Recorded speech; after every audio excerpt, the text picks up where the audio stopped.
Welcome to The Explainer. Today, we're diving into a fascinating new analysis of the US economy.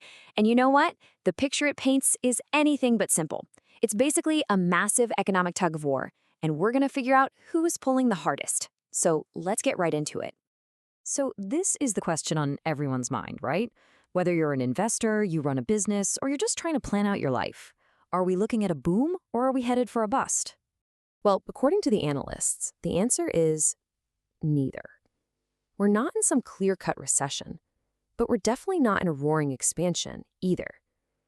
The economy's kind of caught in the middle, stuck in this powerful tug of war between forces pulling it in opposite directions. Okay, so let's get right to the official verdict from this report. The big takeaway for the stock market is that the overall environment has let's call it a neutral to negative tilt.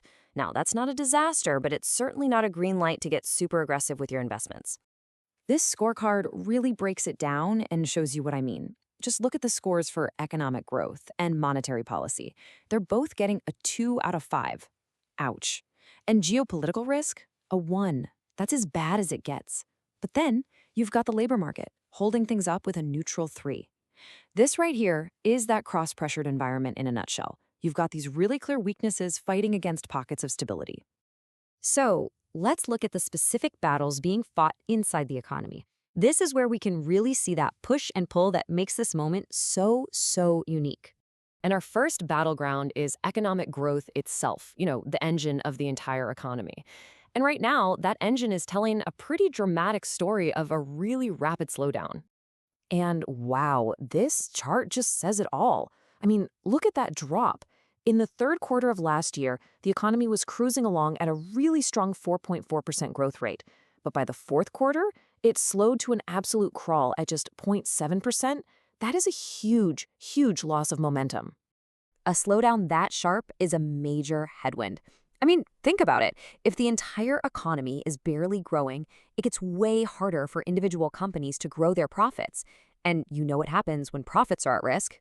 Investors get pretty nervous. But here's where the other side starts pulling on that rope. While the recent past looks pretty bad, major forecasts are actually predicting a rebound. They see growth picking back up to a much healthier 2.4% this year. And that optimism, that hope for the future, is really what's keeping us out of clear recession territory. It's a classic battle. Weak data from today, fighting against hopeful forecasts for tomorrow. Okay, now let's move on to the next major conflict. And that's the ongoing fight between stubborn inflation and the Federal Reserve's big mission to bring it under control. So, as this chart shows, we have made some real progress on inflation. You can see the Fed's target, that's the goal, at 2%.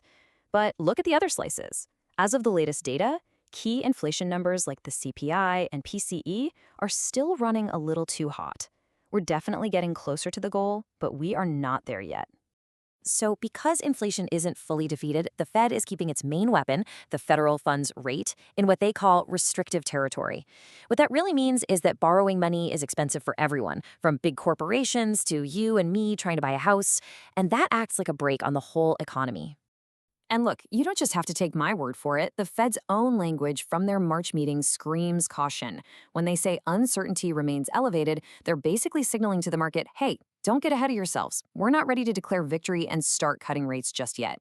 This whole higher for longer idea is another one of those major forces holding the economy back. Okay, so what about jobs? This brings us to our third battleground, the labor market. And this might be the best example of these competing signals we've been talking about. On one side of the rope, the numbers definitely show things are softening. Take February's data, for instance. The economy actually lost 92,000 jobs, and unemployment ticked up to 4.4%. Now, those are clear signs of a cooling market, not a booming one. But, and this is a huge but, the other side is pulling back hard.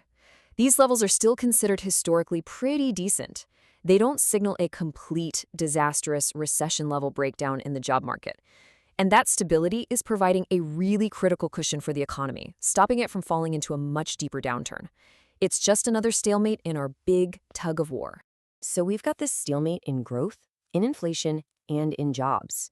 What in the world does this mean for your money? Well, it means you can't just listen to one signal.